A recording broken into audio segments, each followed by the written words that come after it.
Okay, good morning. This is day number 143 of making little videos describe a day or thought in the life of a schizophrenic. My name is Dominic. I've experienced schizophrenia for maybe my whole life. I don't believe I am diseased or crazy, but that it is a reality to be experienced and that I'm subject to what is called the cognitive war that NATO terms things. And I have written a book on medium.com describing my thought processes and technologies that produce particular symptoms of schizophrenia, although I don't go into all the technologies. And that will be published perhaps at a later date when I return from my hiking trip that I'm taking in a couple weeks. And in day 17 of these videos, I describe why I call myself a schizophrenic rather than targeted individual. On day 45, I express why I make these videos in the first place in a little 3-minute intro, and there's the rest of the video. In day 138, I describe my symptoms that I experience as a schizophrenic, just to give people some idea. And it's not all the symptoms, but it's quite a number of them. And I make these videos to humanize myself amidst a dehumanization campaign and defamation campaign going on, and also to defeat some stigma of mental illness as an experiencer of a mental illness and schizophrenia. And so that's I read a little thought log every day that I have, give some idea of my thoughts. Sometimes there's synchronicity in there. I'll go into that a little bit here in a second. But yesterday I wanted to talk first. I misspoke when I said that southern states were benefactors, net benefactors for federal funds. They're actually net takers, and that's what I had meant, but I used the wrong word. And so I noticed that after I watched it, I was like, I used the wrong word here. And so they're net takers, and so it's like a scam that Donald Trump is a New York billionaire, and he's telling them you don't need federal assistance and you don't need regulation on insurance or anything like that. So for some reason they will, as I said yesterday, hatred of Latinos and poor people that Trump espouses gets people on board or something. So yeah. All right. So I was going to talk today about real quickly here. There's information going around. I shared it on my Facebook page, but not on the other social media sites. So I'll talk about it. There's the Rockland County case. I think a lot of people know this, but not everybody does. That has to do with election fraud in the 2024 election and anomalies. And there's what is called vote drop off. And so, like, supposedly, this is the numbers, in all the swing states where Kamala lost, there was a massive numbers of vote drop off. People that, and this happens in some elections to some degree, all elections, but not in the numbers apparently that it happened in this election, and also only in one direction. And so in Senate cases, like, because sometimes there's particular candidates in a particular area that would make somebody vote for a senator and down ballot, but not at the top of the ticket. But this was kind of a universal thing in all swing states against Kamala, and upwards of 60,000, 100,000 votes, hundreds of thousands of votes, and 60,000 votes at a time in states where Trump won by like 30,000 votes. And so it would have swung the election if this vote drop off didn't happen.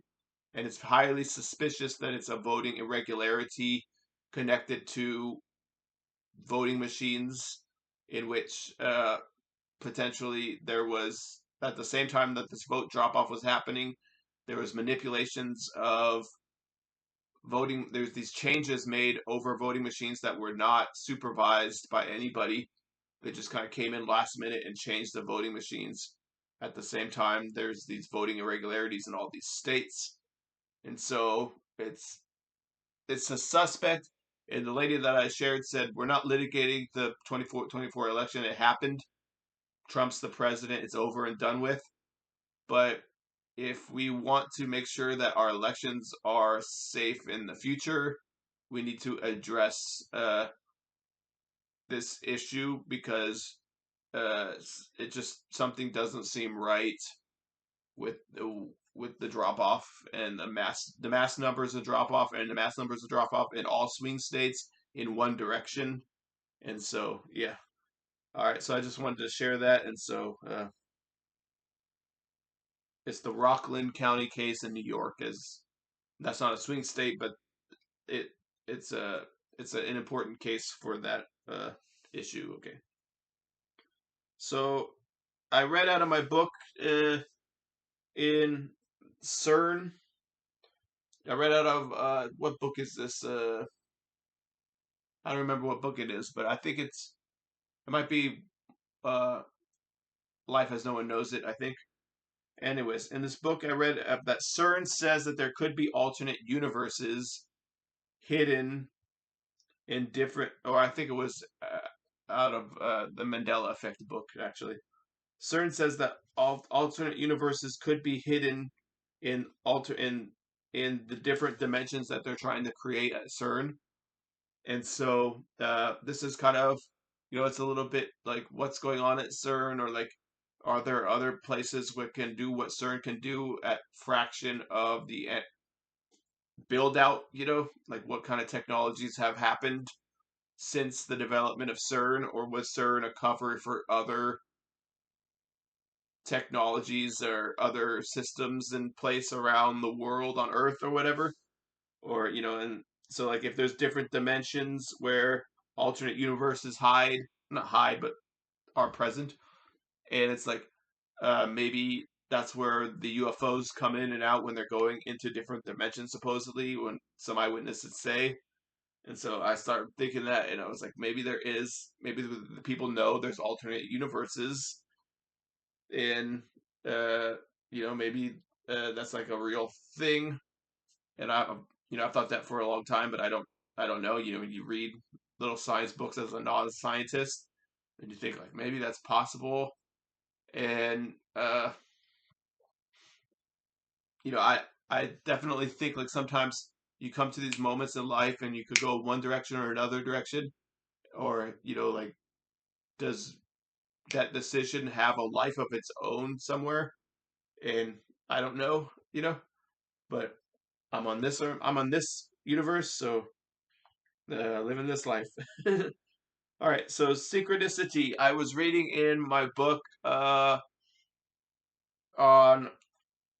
War at the Speed of Light about directed energy weapons, and I was reading in my book The Rise of Wolf 8 book. And in the previous few days in the Rise of Wolf 8 book leading up to today, in the synchronicity that I've experienced today, Wolf 8 got into a battle with Wolf 38. And 38 was known as, this author had monitored the wolves, and he said 38 was this big, massive, like, wolf, and he was big and strong, and he was huge, and he was leader of this other pack, and he was intimidating. He intimidated all, like, a bunch of other wolves and stuff. And Wolf 8 was a little scrawny guy that, like, kind of adopted this wolf family after another wolf died, and he was a stepdad to these pups and stuff. And he was a scrawny guy that used to lose in his little fights uh, with his brothers when he would play wrestle with the brothers. So I want to note here that I said play wrestling with the brothers, so that's an aspect of this story. And so he used to play and fight with the others, but the author theorized that he learned some techniques on how to go into combat when he went into combat with this Wolf 38. And Wolf 8 is the little scrawny guy, and Wolf 8 defeats the big, strong Wolf 38 and sends his pack running. And Wolf 38 was extremely afraid. He looked back in terror at Wolf 8. And so Wolf 8 defeats Wolf 38, and he's a big the little scrawny guy that defeated 38, and he becomes like a hero to his little troop or his little family. And so I was reading that story. So that happened today. Wolf 8 defeat 38, and so I was reading out of the next book I picked up was the Japanese book on War at the Speed of Light, and in that book he defines jujitsu, and he defines jujitsu as the gentle craft, where he basically talks about how it's the Japanese word for gentle craft, and he mentions that in there. And I didn't know that it was the gentle craft was the what jiu-jitsu meant. And a lot of people probably know that, but I just learned that right now. And so it was he was discussing Sun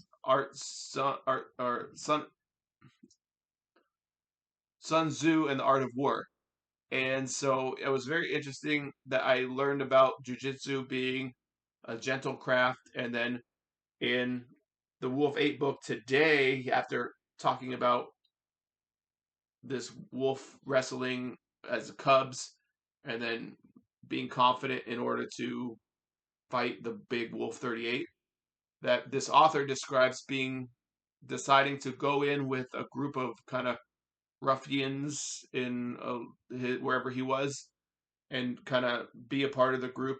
And one day the leader of the group says, I want you to fight this big big Tommy strong kid. And the author said immediately said, yeah, I accept or whatever. And it was just wrestling. It wasn't like a real fight or anything, but it was like, roughhousing wrestling kind of thing. And the Tommy kid let him